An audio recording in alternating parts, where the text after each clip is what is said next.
You just made the list! LA Knight et Solo Sikoa, le duo le plus improbable de l'année? C'est pas la seule surprise d'Euro cette semaine, mes amis. Que penser du segment entre Breakker et Oba du tournoi des Luchadors? Excitation intense ou lassitude? On va jacasser de tout ça ensemble, vous êtes bien sur Johnny Catch. Piou piou, yeah! C'est parti. Et je vous propose de commencer sans plus attendre par un des points d'intérêt centraux du show. Mes amis, je parle bien sûr du segment entre Obafemi et Bron Breakker. Je l'ai regardé vraiment avec une grande curiosité. Surtout que je me disais, nom d'un chien, là on est quand même fin août. Et c'est un segment qui aurait largement sa place potentiellement, en tout cas un moment comme ça, une interaction entre les deux élus en quelque sorte pour être l'avenir de la compagnie, ça aurait largement sa place dans une route vers WrestleMania 43, on est bien d'accord. Mais bon, c'est aussi ça peut-être justement le défaut de cette feud pour le moment. En tout cas, on nous promettait une signature de contrat pour changer, on sait comment elle se termine, on sait que c'est un peu dans le cahier des charges d'une rivalité dans la WWE moderne, c'est inévitable, hein, on aura toujours une signature de contrat, quand bien même le match a déjà été annoncé, officialisé, hein, donc ça a encore moins de sens. Ça sert à quoi une signature de contrat si on nous vend déjà le match en amont? C'est absurde. Bref, ça, ne cherchez pas de logique dans le booking de la WWE, parfois les gars, c'est comme ça. Bref, on avait donc ce segment-là, qui était surtout un prétexte pour qu'ils échangent, hein, et pour qu'ils se tatanent verbalement parlant, même si ils ont fini par aller dans du physique aussi. Et je dois dire que... Alors, est-ce que j'ai apprécié ce segment ? Je trouve que l'incroyable Obafemi, c'est vrai qu'il confirme quand même si bon, c'est vrai que de temps en temps c'est peut-être un petit peu trop générique, mais pas cette semaine je trouve, il confirme qu'au micro, il a certainement pas besoin d'un Paul Heyman et que faut surtout pas en faire un Paul Heyman guy, surtout pas, enfin en tout cas, à moins de vraiment devenir un Monster Heel silencieux, mais ce serait priver les fans de son talent et de son éloquence au micro, qui est quand même indéniable. Ça, on l'a encore vu, même avec son esprit, ses références. Là, par exemple, il a carrément fait une référence rapide, hein, certes, mais quand même, au Big Dog Roman, époque 2015. Il a fait un peu du Steiner Math, vous savez, c'est en référence justement à la famille de Bron Breakker. D'ailleurs, ça conforte une fois de plus qu'il ferait mieux de s'appeler Steiner, d'ailleurs, le Breakker, hein, pour carrément avoir le lien tel quel, et comme dans la vraie vie d'ailleurs, avec son oncle et son père. Bon, après il veut aussi se créer sa propre identité, on peut le comprendre. Le fait est qu'il y avait une référence au fameux Steiner Math, et j'ai trouvé ça amusant. Il appelait aussi Breakker Orange Man, l'homme orange. Donc tout ça m'a plutôt diverti. Et surtout, j'en suis venu à deux réflexions, écoutez bien ça. Déjà, je me disais, quand tu vois Paul Heyman au milieu, alors que les deux sont d'un côté et de l'autre de la table et parlent, je me disais, Paul Heyman, déjà, bon, il sert à rien dans cette scène. Mais en plus, je me dis, il a tellement pas sa place.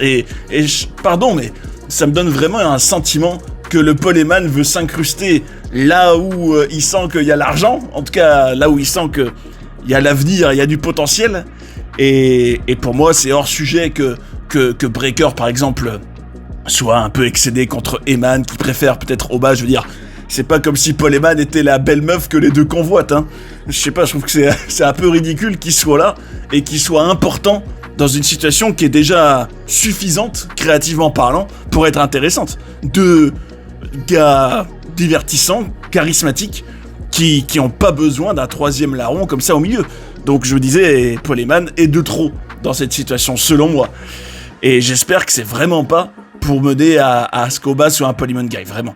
Bref, en tout cas, je me disais peut-être que on a un peu sous-estimé l'intérêt que pourrait quand même avoir cette feud dès maintenant, parce que si tu regardes bien, certes, Oba est ultra dominant, je me le disais quand même, le gars qui a martyrisé Brock Lesnar devrait avoir aucun problème à terrasser Bron Breakker, logiquement parlant.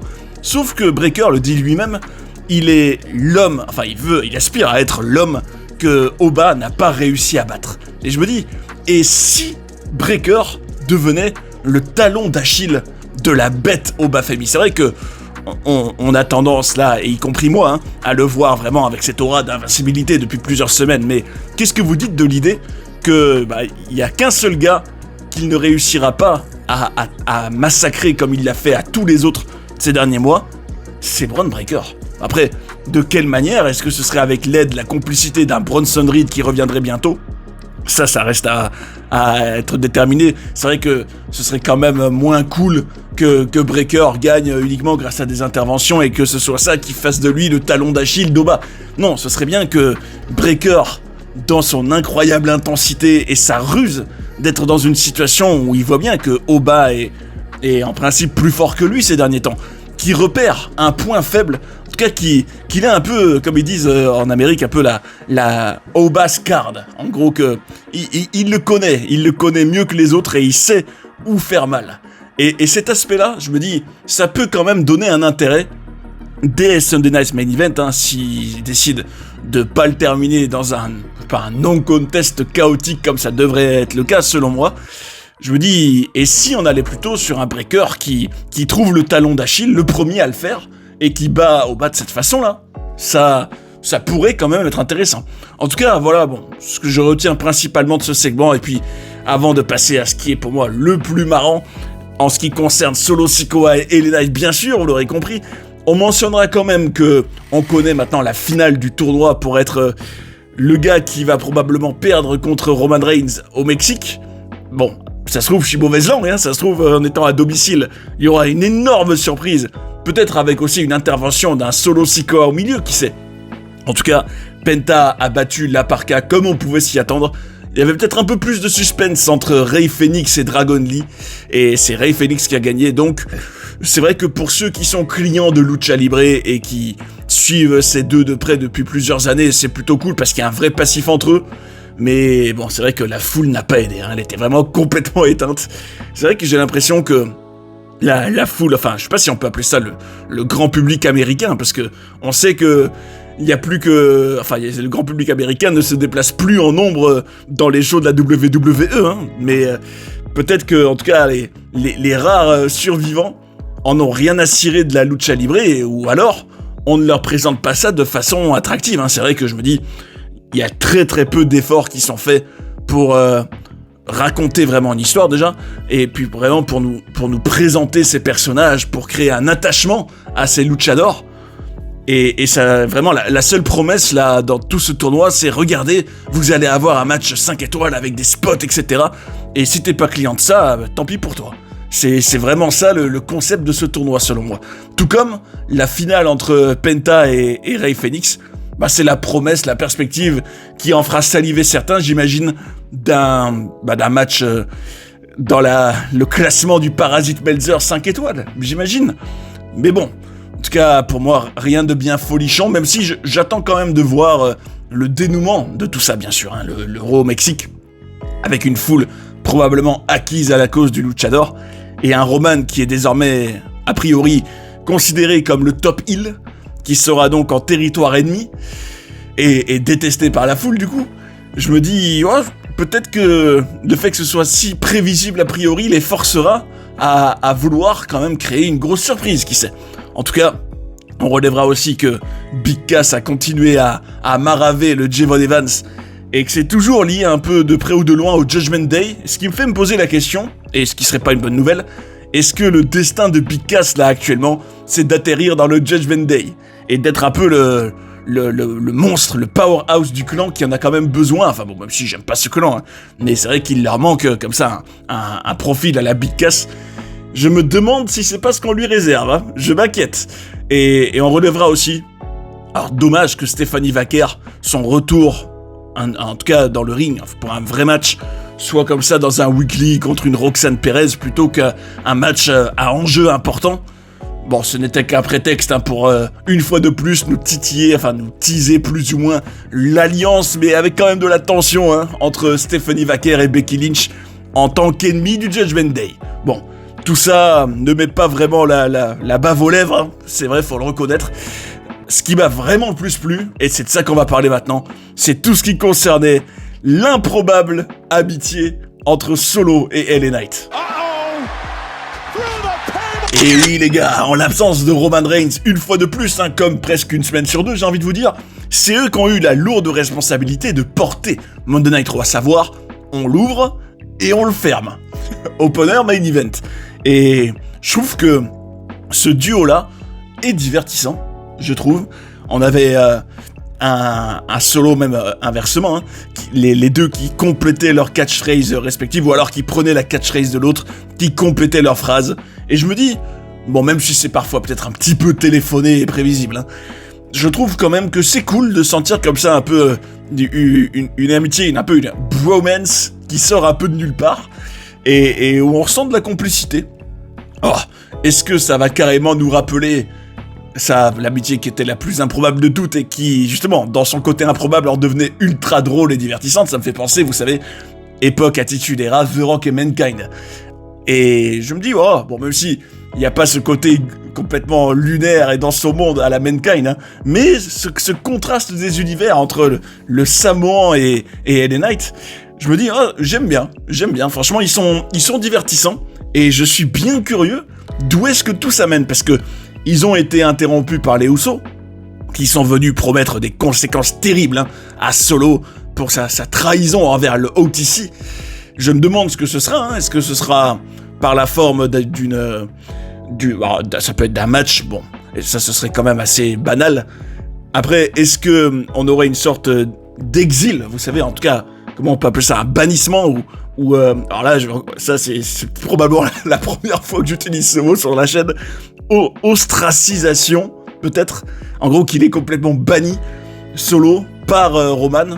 Peut-être qu'il y aurait un match entre les deux avec l'enjeu, si Solo ne le bat pas, il est exilé, il doit partir, ou il est carrément viré, hein. Ça, je me dis, ce serait une conséquence logique de ce qu'il y a eu la semaine dernière. Et d'ailleurs, ça changerait peut-être un petit peu de tout ce qui concerne, en gros, le recyclage pur et dur de 2023 avec Jay et Sami Zayn. Où là, pour le coup, il n'y avait pas eu, enfin, il y avait eu quand même Jay qui était parti de lui-même pour aller à Raw, alors qu'il était à SmackDown, juste après la feud contre Roman. Mais vraiment purement un exil où le perdant ou le rebelle à Roman est carrément viré ou banni, ça, ce serait un petit peu rafraîchissant, quand même. Surtout que ce serait un prétexte parfait pour que quelqu'un, réinstitue, enfin en tout cas lui redonne un job, pas à la grande surprise. Et vous suivez mon regard vers WrestleMania 43. Hein. Bref, en tout cas, il y a des possibilités, il y a des points d'interrogation, des questions que je me pose sur la suite. Et rien que ça, déjà, ça suffit plus ou moins à mon bonheur, là. Il y avait donc un main event tag team Solo et LA Knight contre les Usos. Et surtout, et ça c'était quand même une surprise, tout ça a mené à un comeback de l'incroyable Royce Keys, qu'on croyait au placard et disparu et flingué pour de bon, mais en se réinventant plus ou moins, hein, puisque on peut dire qu'il a fait une sorte de heel turn, là, en s'en prenant non seulement aux Usos, mais aussi à Solo et LA Knight. Et il n'était pas tout seul, il était avec sa nouvelle faction, en quelque sorte, en tout cas, là, la WWE, OTM. Alors, j'aime pas du tout le nom, hein, je vous cache pas que tout ça est trop ressemblant à OTC, MFT, OTM, ABC, EFG, je vous dis tout ça, c'est trop basique. Et puis surtout, je me dis, il y a déjà quand même quelques noms un peu ressemblants. Les clans avec des noms pareils, on leur promet pas un grand avenir, hein, en général. Ça me fait penser aussi au AOP, Authors of Pain, il y a quelques années.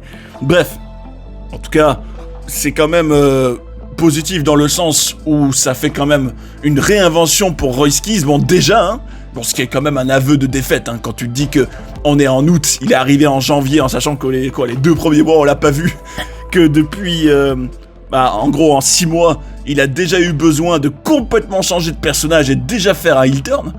Tu te dis, ça veut dire que dès le départ, ils ont pas réfléchi à quoi faire avec lui, hein, s'il y avait déjà besoin de tout chambouler au bout de 6 mois. Mais bon, en tout cas, Royce Keys qui a fait un impact à la fin avec son clan.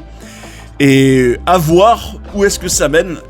Malheureusement, je redoute un peu que ce soit surtout un prétexte pour remplir et donner comme ça des matchs, hein, facilement à Solo, LA Knight, peut-être les Usos, en attendant, même en remplissant, hein, parce qu'il faut remplir, hein, jusqu'à la mi-septembre avec Roman contre le Luchador, puis Money in the Bank, qui est dans plus d'1 mois. je me dis, c'est sûr que eux qui ne jurent que par les matchs, il leur faut sans arrêt un peu des nouveaux morceaux de viande à donner au babyface ou au heel. Et j'ai bien peur que le clan de Royskis sera un peu cantonné à ça. Mais bon, je suis surtout curieux du bigger picture entre Solo, LA Knight et Roman. Et n'oubliez pas, je milite vraiment de tout mon cœur pour ne pas avoir une redite d'un Roman Reigns et LA Knight comme en 2023, qu'il y ait Solo Sikoa idéalement en arbitre entre les deux, ce qui serait excitant. Et puis surtout, ce qui donnerait un vrai suspense, c'est ce que Solo va permettre à LA Knight de battre Roman et de gagner son premier titre poids lourd, son premier titre important. Ça, il y aura un vrai suspense. C'est pour ça que je me dis, il faut que Solo soit lié à leur match, absolument. Et là, il deviendrait vraiment intéressant et une victoire de LA Knight serait largement possible du coup. En tout cas, je déplore quand même que ça devienne, enfin c'est déjà la norme, mais qu'une fois de plus, c'est un Raw sans Tribal Chief, sans Roman. Et c'est dommage, c'est dommage. Une semaine sur deux, quel gâchis, quel gâchis. Mais bon, tout ça, vous aviez des choses à dire dessus en commentaire, et pas que, Et avant de réagir à toutes vos prises de parole passionnantes, vous êtes forcément au courant, les gars, de l'affaire des leaks de GTA 6, là, qui fait trembler Rockstar, non ? Vous savez, on se pose la question, est-ce que le jeu de vidéo le plus attendu de tous les temps en sera impacté à force par tout ça, ou est-ce que les problèmes sont bien plus profonds entre l'avidité de son PDG, ses liens sulfureux avec celui dont on ne doit pas prononcer le nom? Écoutez, je vous mets le lien en commentaire épinglé, vous irez vous faire votre propre avis, mais je pense que vous verrez plus GTA 6 de la même manière, et ça, c'est pas une prédiction, c'est un spoiler. Si je vous dis grrr, à qui ça vous fait penser? Bien sûr, à un des capitaines de la communauté, j'ai nommé l'incroyable Tigre Furieux, toujours un plaisir évidemment Tigre, qui nous disait que Zilla Fatou, vous savez, il a débuté à NXT récemment, c'est bien sympa, mais qu'est-ce qu'il va apporter tellement de nouveau? Alors tu disais que t'avais vu ses performances à NXT, et qu'à part ce côté un peu jeune, agressif, et faire des coups samourants qu'on a déjà vu, que en gros, en résumé, t'as peur que la WWE s'en serve encore comme un enforcer et que ça deviendra banal et qu'on est à la limite de l'overdose parfois, tu trouves. Et tu préférais qu'il reste un peu en dehors des histoires de Bloodline. Alors, point de vue très intéressant, Tigre Furieux, et oui, je partage ton inquiétude. Parce que je me dis, si Zilla c'est uniquement pour devenir un homme de main de plus dans la Bloodline, c'est sans intérêt. Et d'ailleurs, en ayant vu sa promo à NXT la dernière fois, c'est vrai que ça ressemblait beaucoup à du cosplay de The Rock, faut bien le dire, entre la chemise, les lunettes, même si je pourrais dire que Solo Sikoa c'est un peu pareil, il y a un côté un peu The Rock, mais bon, avec quand même leur petite touche personnelle dans leurs phrases et leur façon de parler, où de toute façon The Rock est inimitable sur ça. Et je me dis, quelle suite pour Zilla en étant comme ça? Je me dis, est-ce que pour le moment, il reste à NXT, bon, déjà on le laisse faire ses preuves là-bas, en devenant peut-être champion et le visage de NXT pendant une période, qui porte un peu le show, jusqu'à ce que... Alors là je me dis, pour pas faire un destin à la Solo Sikoa 2.0, où le gars vient de NXT pour ensuite venir intervenir dans un match de Roman et l'aider, d'ailleurs, parenthèse, avec le soi-disant heel turn récent de Roman, je redoute vraiment énormément qu'on revienne à des interventions à gogo de la Bloodline dans les matchs de Roman, ce qui créativement serait une terrible erreur, ce serait lourd et prévisible, oh là là, ça je prie vraiment que heel turn n'est pas égal à comme avant faire exactement pareil, parce que ce serait nul, vraiment nul. Et bref, en tout cas, si on part sur ça, on pourrait sentir un Zilla Fatou qui intervient dans un match de Roman, malheureusement. Mais bon, je me dis, Zilla ne serait-il pas meilleur dans un rôle d'héritier tribal, où de toute façon c'est ce qu'il est, il est la nouvelle génération, il est quand même largement plus jeune que les Roman et tout, donc je me dis ce serait que logique qu'il soit officiellement le successeur. Alors la question, c'est est-ce qu'il devrait être le successeur en heel ou en face, en fait, tant qu'il est d'un côté de Roman, ou alors d'un The Rock quand il reviendra? Je me dis ce serait logique là, vu qu'il a quand même pas mal fait référence à The Rock, qu'il soit un peu son héritier. Pourquoi pas, pourquoi pas, je me dis ça se trouve, il ne sera là que dans l'après WrestleMania 43, après un potentiel Roman The Rock, qui sait. Ça, en tout cas, je pense que ce serait déjà mieux qu'un simple enforcer, Tigre. Hein. Tu me diras ce que t'en penses. En tout cas, Tigre nous disait aussi, Tigre Furieux, que il était content que Breaker reprenne un peu de mordant, parce que le voir dans un clan, comme la Vision, hein, que ça, je comprends que j'étais vraiment sans intérêt. Et tu déplorais un peu toute la trajectoire de la Vision, hein, tous ces derniers mois, avec un Rollins qui aurait jamais dû être viré du clan selon toi, et tu savais que le clan serait foutu à petit feu à partir de là, que Heyman y apportait plus rien, et que c'est en déclin, en déclin. Toi tu trouves aussi que Austin Theory et Maxine Dupri, c'est débile en termes de kayfabe. Oui, surtout si tu sais que Maxine Dupri est mariée, oui je suis d'accord. Ça n'empêche, ils sont vraiment bêtes hein, sur ça. Je veux dire, ils ont le choix. Il y a quand même pas mal d'autres catcheuses qui sont pas, en tout cas publiquement, à afficher leur vie amoureuse. Je me dis, ils peuvent pas en choisir une autre où on sait pas justement la vraie vie. Et ça créerait quand même plus de suspension d'incrédulité en les voyant ensemble, la catcheuse et Théorie. Encore une fois, logique quand tu nous tiens. Bref, en tout cas, je suis d'accord avec toi, Tyr, que la Vision, ça... De toute façon, entre les blessures, entre Paul Heyman au milieu, qui éclipsait du coup les autres qui sont en arrière-plan, puis ensuite donc blessure, machin qui intègre, parfois on a eu Ice Speed, on a aussi Logan Paul au milieu, je rappelle. Hein. C'est un bordel. C'est pas une grande réussite ce clan. Hein. Par contre, tu disais que Bronson Reed, on verra à son retour, même si Bronson Reed, j'espère qu'il ne perdra pas pour autant son côté... Vraiment, bon, même si, tant mieux pour lui, hein, s'il est en meilleure santé, comme on avait dit. Mais, et surtout, il peut aussi être très bien dans ce look peut-être plus affûté. Mais j'espère qu'il perdra pas son côté un peu, j'allais dire, hippopotame, mais dans le sens Big Man à la Godzilla, quoi. Un peu comme à l'automne 2024. En tout cas, on avait M. Mendy, et merci pour ton commentaire, évidemment. Toi, tu trouves... Alors, on parle de Breaker et Oba, et tu faisais un parallèle avec John Cena et Batista à l'époque, où pour toi, en gros, les deux auraient dû être bien établis, chacun de leur côté, en remportant des choses jusqu'au jour où ils sont prêts à s'affronter à un WrestleMania dans l'idéal, comme Vince McMahon l'aurait fait, absolument, t'as raison. Et toi, t'espères que ça se termine en non-contest, pareil, M. Mendy, parce qu'il y en aura forcément un des deux qui va chuter. Ben moi je dis, soit on fait une fin chaotique, M. Mendy, tu te rends compte, une grande explosion, ou... je sais pas d'ailleurs, eux qui adorent faire le buzz sur TikTok à tout va, t'imagines à quel point ce serait viral et à quel point TKO serait les plus heureux d'avoir comme ça une sorte de spot où t'as Oba et Breaker impliqués dans une destruction énorme. Tout comme d'ailleurs un peu Strowman et justement Bronson Reed dont on parlait avant à l'automne 2024 justement. Imagine une sorte de scène chaotique où ils détruisent un truc. Ça ferait en plus jaser sur les réseaux et tout, le TKO serait les plus heureux. Je me dis soit ça, soit Breaker a trouvé le point faible. Breaker est l'homme qui a trouvé le talon d'Achille. Et là, ça approfondirait un peu au Bafemi aussi, d'avoir un point faible. En tout cas, à suivre, M. Mendy. On passe maintenant au grand Smartol, leader du FAM, Front Anti-Marx, qui disait que la semaine dernière, l'attaque de Big Cass était beaucoup trop longue, et que c'est sûr que si tu fais durer, ça dilue l'impact et ça fait pchit. Moi, je suis d'accord avec toi. Il vaut mieux faire less is more, là, mon cher Smartol, et un Big Cass qui ratatine radicalement. Je suis d'accord. Et tu dis que t'as du mal à prendre Big Cass au sérieux en tant que heel, car ça se voit sur sa tête que c'est un bon gars. Et surtout s'il y a aucun fond, et que c'est juste attaqué comme ça sans raison.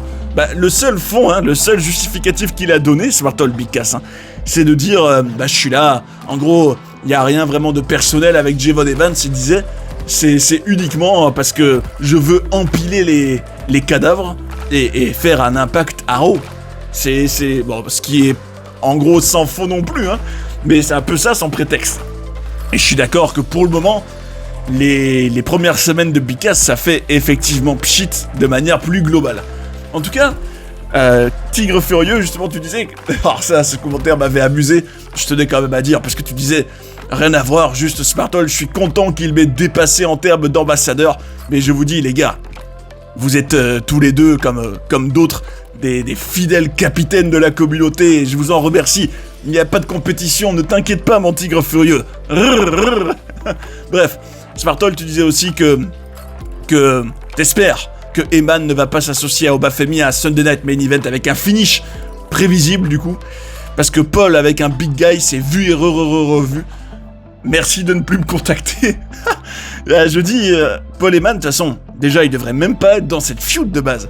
Et je me dis, entre le teasing d'un Cody Rhodes qui devient Paul Heyman guy, entre Oba, qui pourrait peut-être s'allier à Paul au bout d'un moment, je me dis, on est en train de faire des erreurs stratégiques complètes par rapport à Paul, et de ce qui serait le mieux pour lui. Pour moi, déjà, il doit aller avec un gars, ou une meuf, qui est pas bon au micro, ou alors qui a tout intérêt à ne pas trop parler pour rester intimidant ou intimidante. Et d'ailleurs, par exemple, un Big Cass, pourquoi pas, justement. Ou alors une Stephanie Vaquer. Et je suis sûr qu'on peut en trouver quelques-uns qui auraient beaucoup plus besoin d'un Heyman dans leur carrière, là.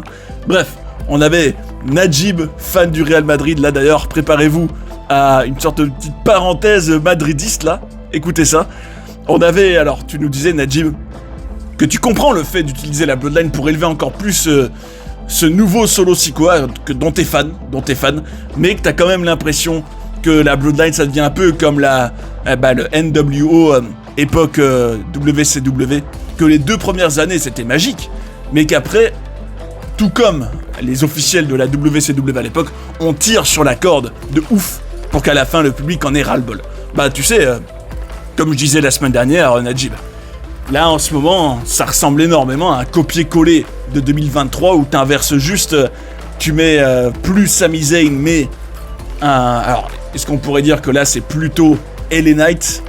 Bon, même si LA Knight n'a pas fait partie de la Bloodline, hein, mais en gros, plus un Solo Sikoa qui faisait partie, mais qui est parti, qui a trahi, qui est finalement en train de voler de ses propres ailes, tout comme Jay, hein.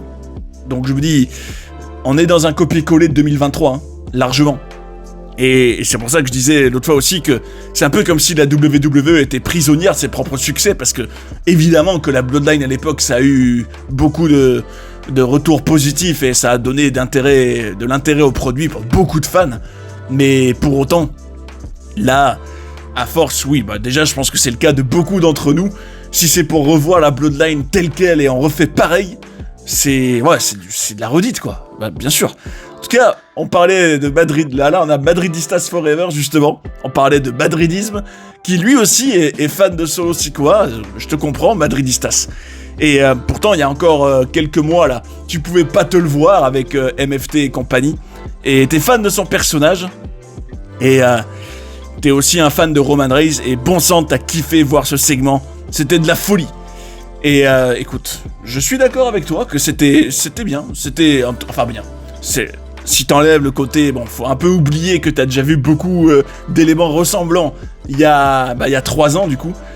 Mais après il était quand même mémorable, c'est vrai. Le segment de la semaine dernière avec Solo qui ne se soumet pas au Tribal Chief. Après tu me demandais de faire des vidéos nettement plus courtes. C'est vrai que souvent il y a beaucoup de choses à dire parce que vous êtes aussi nombreux à commenter, mon cher Madridistas.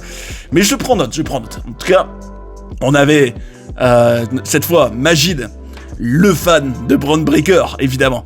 Je te salue Majid, qui voulait parler de Batista, qui disait que sa trajectoire était incroyable à Batista, qu'il est passé des sommets de la WWE à une carrière d'élite à Hollywood, où il a fait des Gardiens de la Galaxie, Dune, Blade Runner 2049.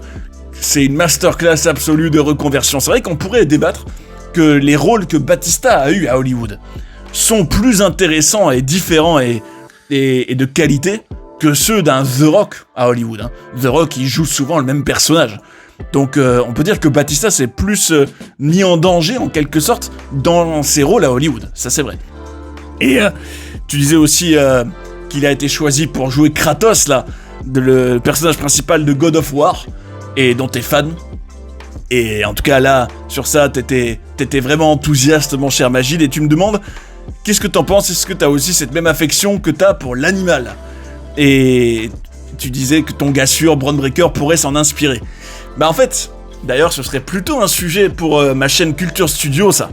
Un peu les coulisses de tout ce parcours de Batista depuis la fin de son run à la WWE et son ascension, entre guillemets, à Hollywood.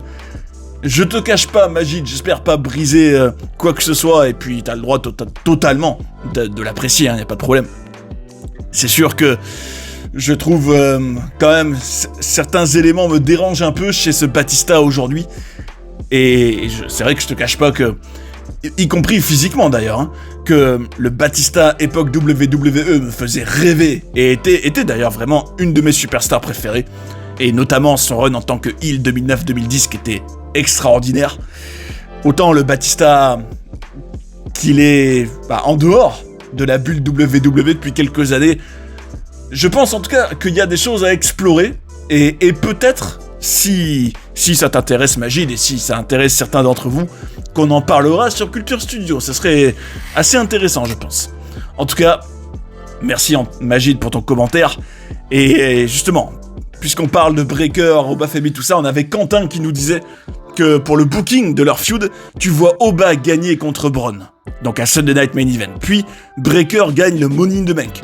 Après, Oba Femi contre Roman Reigns à Money in the Bank, victoire d'Oba, mais cash-in de Breaker et il devient le nouveau champion. Pour qu'ensuite Oba remporte le Rumble ou Chamber, et ensuite tu fais Breaker, Oba Femi à WrestleMania. Bah tu sais, Quentin, là c'est quasiment ce pourquoi je militais depuis plusieurs semaines, à une seule différence près, c'est que je me dis, même si dans le fond c'était peut-être mieux de faire Oba Femi Roman Reigns dès Money in the Bank, parce que c'est vrai que le fait que Oba Femi ait un title shot et qu'il s'en serve pas, ça a aucun sens, ne l'oublions pas, ça c'est complètement stupide dans le fond. Je me dis, c'est vrai que là, dans l'état actuel des choses, où t'as en plus LA Knight et Solo Sikoa qui sont, on va dire, les centres de l'attention pour Roman Reigns en ce moment, j'ai plus l'impression que tout ce qui est Oba Reigns, ce serait peut-être un peu plus tard, peut-être au Rumble justement. Mais bon, après, tu peux aussi faire ça un peu après, et faire tout le scénario que t'as dit, mais au Royal Rumble par exemple, avec le cash-in de Breaker à ce moment-là, qui sait.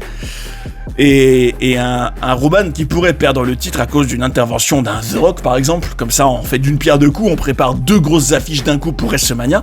Ça, c'est pour ça que je me dis, je suis enthousiaste par rapport à ce que tu proposes, Quentin. En tout cas, j'enchaîne avec Jesse. Alors on va débattre, Jesse, dans la bienveillance et l'amitié évidemment. Tu disais que les luchadors ont tous leur propre identité, et que leur style c'est qu'ils s'expriment plus par leur in-ring justement. Et tu t'insistais sur ça, tu disais que chez eux, il n'y a pas forcément besoin de storyline, etc. Et que c'est vraiment eux, à travers leur match, qu'ils expriment leur identité et qu'on est censé, j'imagine du coup, connecter à eux. Et tu trouvais donc pas que c'était des clones interchangeables, comme je disais, mais que c'est vraiment la faute de la WWE qui leur donne des restrictions sur certains mouvements. Bah sur ça, je comprends ton point de vue, Jesse.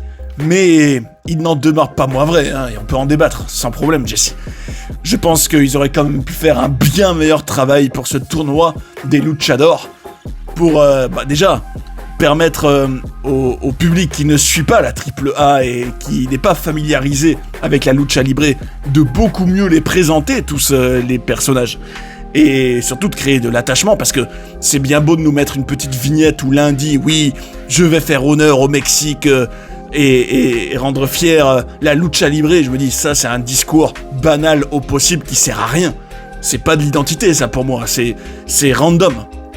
Et c'est justement ça pour moi, le piège dans lequel ils sont tombés, c'est que en ayant des luchadors dont on n'a pas vraiment établi l'identité dans des vignettes, des promos, et en se contentant uniquement des matchs où certes ils expriment, et encore en étant bridés comme tu dis, leur identité à travers le in-ring, bah je me dis que malgré tout, t'as quand même le sentiment, tu te dis mais alors qui j'ai envie d'encourager si à la base je les connais pas, est-ce que je connecte avec eux si purement le in-ring ne me suffit pas vraiment? Tu vois, c'est un peu limité, Jesse, je pense qu'on sera d'accord pour dire que, en tout cas dans ce tournoi-là, qui se sont ratés, malheureusement. Bref, en tout cas, on peut en débattre, n'aie pas peur. En tout cas, j'enchaîne avec EMP, KRGL, qui disait que t'avais pas relevé le truc de l'endométriose, là, oui, la fameuse promo où Punk a été de très mauvais goût par rapport à cette maladie. Et rien que pour ça, t'espérais que Owens lui botte les fesses. Bah malheureusement, on sait ce qui s'est passé. Hein. Malheureusement. Et toi, tu penses que Breakker, et c'était aussi ma théorie il y a quelques semaines, et je le pense toujours, que sa stagnation dans le booking aussi est aussi due à ses nombreuses blessures. Je suis d'accord. Et tu disais qu'il a été trop imprudent, qu'il s'est pas assez préservé pour être spectaculaire. Ah oui, de toute façon, même dans Unreal, tu le vois ça, que dans le Wargames de l'année dernière. Il avait pris des risques démesurés quand même, largement. Et ça d'ailleurs, encore un truc qui est stupide dans la WWE actuelle, c'est que les gros noms à la Breakker et Obafemi, quand on sait en plus à quel point on pourrait leur donner beaucoup de choses les prochaines années, y compris des victoires à WrestleMania, des titres et compagnie, ils devraient avoir une philosophie où ils se disent « Je dois à tout prix ne pas me blesser. Je dois surtout pas me blesser. » Ça devrait être leur priorité numéro 1, ça. Et le fait qu'un Breakker a été prêt à faire quand même pas mal de trucs assez risqués et dangereux pour sa santé, je me dis, il a pas eu la bonne mentalité dans le sens où il aurait dû se protéger bien plus et limite refuser certains trucs, quitte à être moins spectaculaire peut-être, mais au moins il aurait été plus fiable et surtout il aurait pas raté WrestleMania, il aurait pas été complètement éclipsé par Obafemi en 2026. Donc je me dis, il a quand même pas mal perdu de momentum à cause de sa volonté de bien faire peut-être, mais un peu à l'image des catcheurs plus old school, hein. Il devrait avoir une philosophie où il se dit non, le plus important c'est surtout que je sois là tout le temps. Évidemment, à d'autres époques, quand il n'y avait pas de contrat garanti, la blessure c'était beaucoup plus la hantise, fallait surtout pas se blesser, et c'est pour ça qu'ils étaient bien plus safe dans le ring aussi à l'époque. Et bref, en tout cas, un Breakker qui a été imprudent, je suis bien d'accord avec toi. Et on va voir si toute cette feud avec Obafemi va quand même le renouveler et lui redonner du momentum. Ça, on va voir, intéressant. En tout cas, on avait G The P qui était un poète. Alors écoutez cette poésie, les gars. Je suis fan de cette phrase. On caresse un souvenir impossible à revivre. Et quand même, réalisez cette phrase, digérez-la. Car le principe même du catch n'a plus sa place dans le mainstream. Ils ne veulent pas que ça retourne dans une niche, donc ils sont prêts à tout pour moderniser le produit. Rap au lieu du rock, simplifier le contenu pour viser une génération shootée à la dopamine de TikTok, incapable de se concentrer plus d'une minute. Fanservice et prévisibilité pour servir sur un plateau la hype sans construction. Promo à base de mic drop sur des thèmes qui brisent le kayfabe. Les chiffres, les stats, les actionnaires, c'est vrai. Le plus gros exemple, c'est Roman Reigns qui malheureusement a basé son personnage de 2026 sur des promos ne parlant que de chiffres, que de stats, alors qu'il est capable de tellement plus. L'absence totale de stress et de pression, de volonté de vouloir bien faire et de marquer son époque dans le vestiaire. L'être humain performe mieux avec des objectifs et des enjeux. Ah oui, de toute façon, J.V.P. Là, même Punk disait, rappelle-toi son interview qui était malheureusement très symbolique, où il disait « J'en ai rien à cirer, que je sois en opener ou en main event ou en mid-card, je suis payé pareil. » Encore une fois, un Punk qui personnifie des problèmes, parce que s'il n'y a plus une volonté de vouloir à tout prix être dans le main event parce que c'est le mieux payé et parce que t'as tout à y gagner, alors t'as plus de concurrence interne, t'as plus de compétition, de férocité entre les catcheurs, et on se tire plus vers le haut, malheureusement. Et c'est tout le malheur qui est arrivé à la WWE. Bref, en tout cas, selon toi, la WWE aura cruellement besoin de renouveler les main eventers. Écoute, en tout cas, mon cher J.V.P., je pense que t'as très bien dit beaucoup de problèmes actuels. Même si, un point où on peut débattre, c'est le fait que, selon toi, ils veulent surtout pas retourner dans une niche et qu'ils essayent à tout prix de s'adapter à l'époque et de s'adapter à la génération TikTok, hein, pour résumer. Mais d'un autre côté, ils ont jamais été aussi nichés. C'est vrai. Parce que, regarde, aujourd'hui, le grand public ne suit plus du tout, en tout cas beaucoup moins qu'avant, les shows. Donc je me dis, même dans leur façon de booker les matchs qu'ils proposent, etc., c'est un produit fait pour les marques. C'est vrai, c'est un produit fait pour des fans qui aiment le in-ring, qui connaissent déjà le catch et qui surtout connaissent aussi toutes les fédérations et tout le catch actuel. Je me dis, ça, c'est certainement pas le grand public qui connaît tout ça. Donc j'ai l'impression que ils se contredisent. Ils sont un peu paradoxaux parce que d'un côté, ils veulent s'adapter à une génération TikTok qui est quand même grand public, hein, toute la génération dans son ensemble. Mais en parallèle, ils font plein de trucs qui sont nichés. Donc, encore une fois, hein, un des nombreux paradoxes qui les empêchent de toucher un plus large public.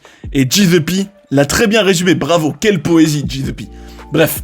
Renato nous disait que t'as l'impression que, dans l'idée que Paul Heyman est le nouveau manager, est le manager d'Obafemi, étant donné qu'il n'a plus rien à gagner avec Brock Lesnar et que c'est bien la mentalité d'Heyman. Mais Renato, j'espère que c'est pas la direction qu'ils vont prendre, parce que Paul Heyman, comme on l'a dit, c'est hors sujet dans cette histoire. Hors sujet, Oba n'a pas du tout besoin de lui.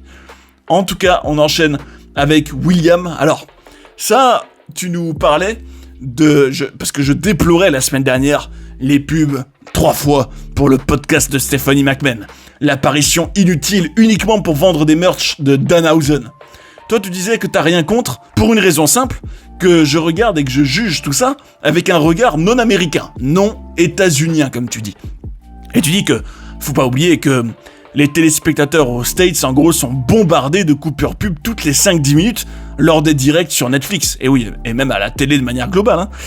Et que la WWE ne va rien faire d'important pendant qu'ils sont en coupure pub. Mais tu sais, ça, non seulement, avec tout le respect, hein, bien sûr, William, non seulement je le sais, mais est-ce que pour autant ça le rend justifiable? Est-ce que ça rend cette pratique normale pour autant? C'est pas parce que tout le public américain y est habitué et que c'est la norme aux States que c'est bien pour autant, hein. Moi je trouve qu'être bombardé de pubs, d'ailleurs, ça débilise le produit, je trouve déjà, et ça donne vraiment un côté abrutissement total. Tout ce qu'on fait, nous, c'est proposer des choses entre les pubs, et voilà, et je me dis, évidemment, on le sait bien que toutes les émissions à la télé, tout ce qui est diffusé à du grand public, que tout ça, c'est comme le disait Patrick Lelay, je crois, de TF1, que c'est que du temps de cerveau disponible pour mettre des pubs, en gros, hein, ni plus ni moins. Mais au moins, dans d'autres pays, d'autres cultures, c'est moins revendiqué, et surtout, c'est moins un bombardement, quoi. Là, je me dis, ils se rendent peut-être pas compte que, quand bien même les Américains ils sont habitués, que le grand public international, être bombardé de pubs, ils le trouvent insupportable. C'est vrai, et c'est pas dans la culture du reste du monde. Ce qui montre bien que la WWE en a rien à cirer du reste du monde d'ailleurs, malheureusement. En considérant, oui, on va mettre des pubs, peu importe si ça fait fuir les non-américains. Et bien sûr, je comprends ce que tu dis, William, hein, que c'est dans la culture de là-bas et qu'il n'y a pas de problème qu'ils sont habitués et que dans les coupeurs pubs, on remplit, on met des trucs. Si c'est pas la petite animation en disant « We'll be right back », comme on sait. Mais pour autant, je dis, William, et ce sera the bottom line de mon avis sur ça, que ça, c'est clairement un frein et clairement quelque chose qui nuit à l'expérience du viewer face à Raw et SmackDown. C'est toutes ce bombardement et que ce soit des pubs ou que ce soit des moments, des coupures comme ça où ils remplissent où il se passe rien, ou alors que ce soit carrément faire des pubs de leurs propres trucs en boucle. Je me dis ça nuit à l'expérience. Et d'ailleurs, je demande même à voir combien d'entre vous préfèrent justement voir les highlights et préfèrent ne pas voir en direct, justement pour éviter les pubs. Je pense que c'est la norme chez beaucoup de fans de catch, hein. Et alors que dans d'autres époques, ils étaient prêts à tout pour avoir le plus de gens possible en live. Et d'ailleurs, je me rappelle que c'était Vince Russo, tu sais, scénariste pendant l'Attitude Era, qui expliquait que parfois, il faisait vraiment exprès qu'il n'y ait surtout pas de coupure pub à certains moments stratégiques, et que par exemple, voilà, quand bien même pour la rétention des téléspectateurs de l'époque, qu'il fallait à tout prix ne pas mettre une coupure pub genre en plein match à tel moment.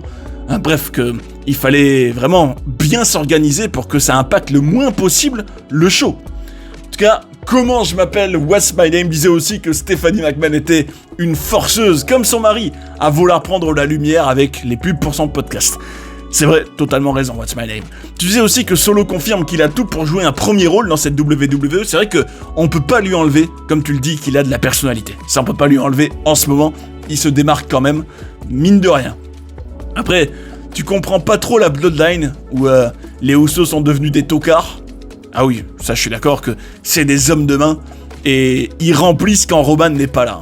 Jacob Fatu, d'un coup, il est super loyal, d'un coup, non.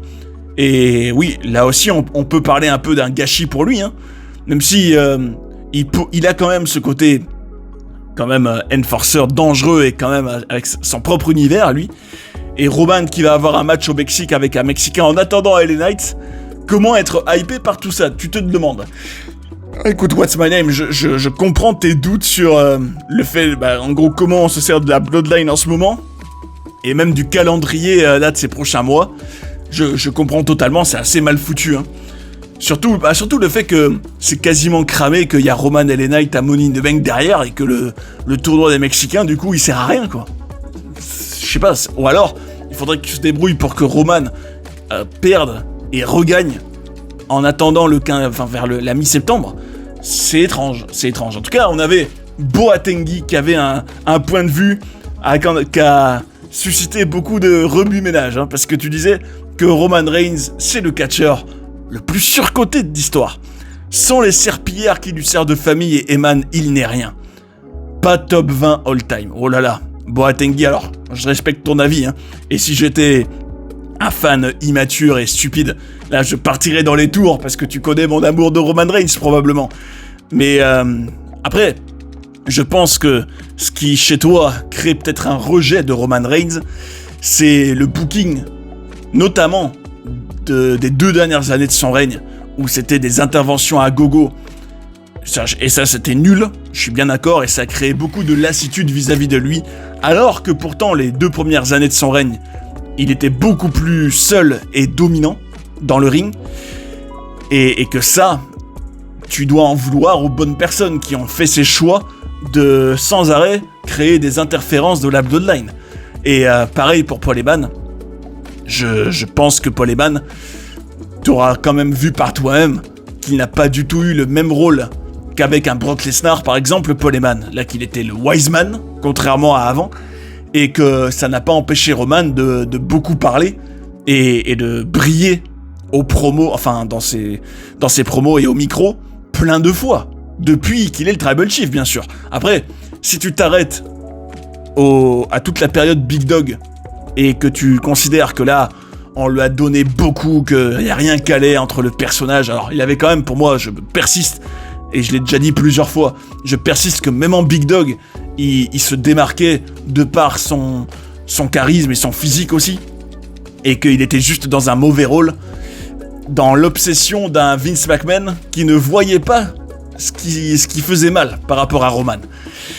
Après, par contre, tu peux pas dire, selon moi, qu'il n'est pas dans le top 20 all-time. Enfin, après, tout dépend de tes critères. Si tu considères qu'il ne te divertit pas, parce que, justement, il a été trop répétitif, peut-être, que ses matchs sont toujours pareils à cause de ses interventions et de ce mauvais booking, que tout ça t'a saoulé, ça peut s'écouter.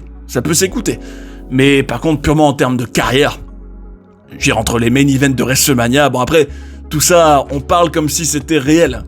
Mais n'oublions pas que tout ça, c'est des choix derrière de responsables créatifs, que ce soit Vince ou Triple H, ou même l'entreprise TKO, ou toute la WWE, qui ont fait de Roman ce qu'il est. C'est vrai. Mais bon, en tout cas, je peux comprendre que Roman ait pu saouler certains, surtout à certaines époques. En tout cas, Jesse, tu nous reparlais de Roman, tu disais que selon toi, il mérite son succès, et qu'il est le visage de la WWE, c'est clair, mais qu'on n'est plus dans la période 2020-2024 où il n'y avait aucun suspense dans ces matchs. Oh, je te trouve quand même un petit peu dur, Jesse, avec tout le respect. Je trouve que, en fonction des matchs et des shows, il y avait du suspense. Pour moi, par exemple, le Roman Reigns John Cena de 2021, il y avait du suspense. Le Roman Cody de 2023, il y avait un gros suspense. Roman Zayn à Chamber 2023 aussi. Il y en a, et même Roman Drew McIntyre à Clash in the Castle 2022, qui était sur les terres de Drew. On aurait pu croire que Drew allait être couronné sur ses terres. Je me dis, il y a eu pas mal de fois où il y avait du suspense. Après, ça dépend un peu, voilà, le prestige du show. Voilà. En tout cas, selon toi, voilà, on est maintenant en 2026, et non seulement c'est un catcheur donc qui va vers la fin, et tu trouves qu'est-ce qui lui manque pour perdre des matchs, ces matchs de championnat comme là contre LA Knight à Money in the Bank, bon, probablement. Tu trouves qu'il pourrait reprendre le titre en weekly après l'avoir perdu contre LA Knight. En gros, si je résume, mon cher Jesse, si je comprends bien ce que tu veux dire, c'est que là, dans l'état actuel des choses, où il est en plus vers la fin que dans son règne de 1316 jours, que tout pourrait être un petit peu plus imprévisible et qu'il pourrait perdre le titre pour ensuite le regagner derrière, pour créer un peu plus d'imprévisibilité dans ses matchs, notamment contre LA Knight à Money in the Bank probablement. Ah, je suis d'accord avec toi, bien sûr. Et surtout, je trouve que ce règne, l'actuel, doit servir à en mettre en avant certains. Suivez mon regard vers Breaker, Obafemi et pourquoi pas LA Knight aussi.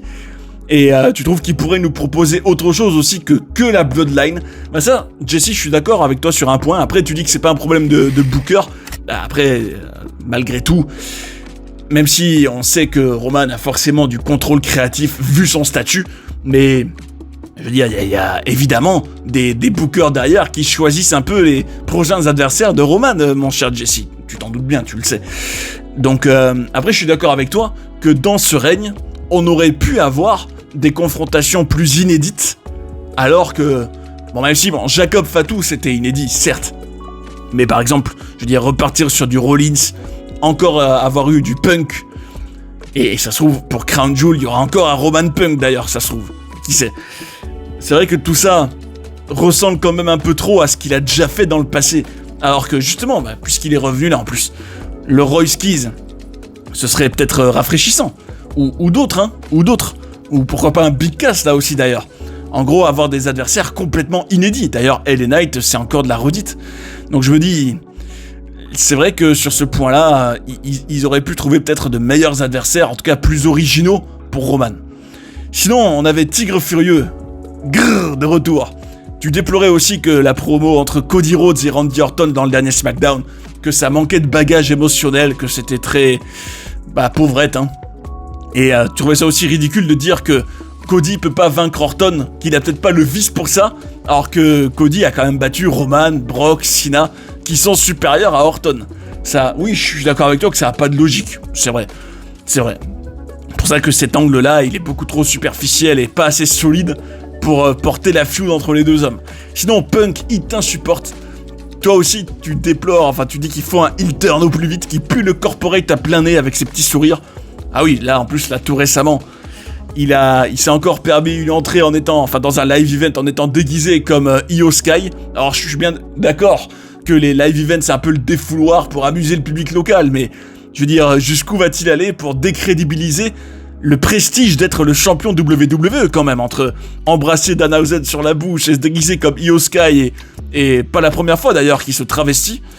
Je me dis, CM Punk n'a rien à cirer de la crédibilité, de la virilité et même du prestige que représente cette ceinture, nom d'un chien. Et sinon, on avait alors le grand Smartol était de retour. Et je trouvais que Punk qui reproche à Owens de pas prendre soin de son physique, que toi t'en voulais pas, qu'il faut que KO reste comme il est. Ah, je suis d'accord, c'est ce qui le caractérise aussi, c'est son identité, hein, à la WWE en tout cas. Et voilà, donc en tout cas, je trouve d'ailleurs que c'était assez hypocrite, hein, que Punk reproche à Owens un peu son physique, et le fait qu'il prenne pas soin de son physique, et justement qu'il s'en prenne au physique d'Owens, alors qu'il reprochait certains de la WWE de l'avoir jugé sur son physique depuis son arrivée lui-même à la WWE, en l'ayant appelé notamment Skinny Fat. Je me dis, c'est assez hypocrite dans le fond que Punk s'en prenne au physique d'Owens alors que il déplorait qu'on le lui fasse à lui des années avant. Un peu hypocrite tout ça.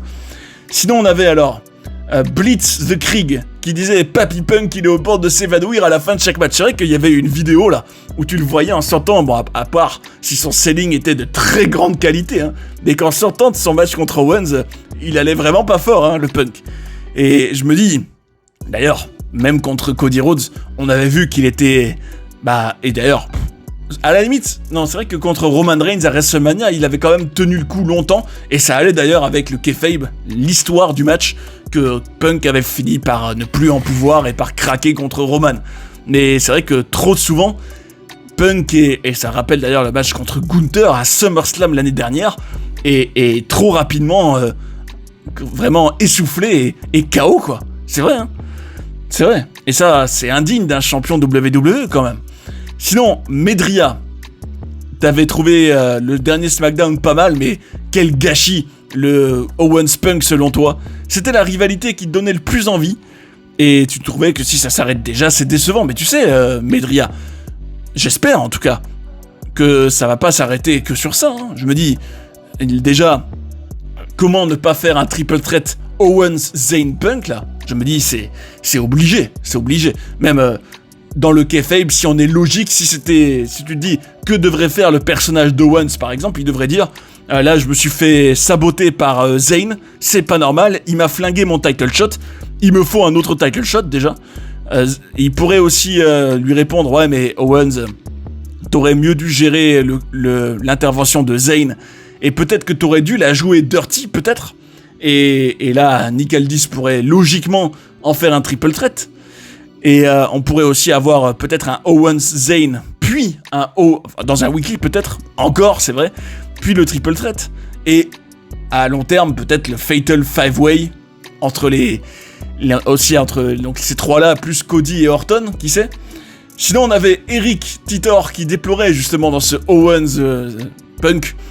Tu trouvais que il suffisait d'un coup de ceinture et c'était terminé, que c'était la débilité à son meilleur, et vous dites le show bleu s'améliore.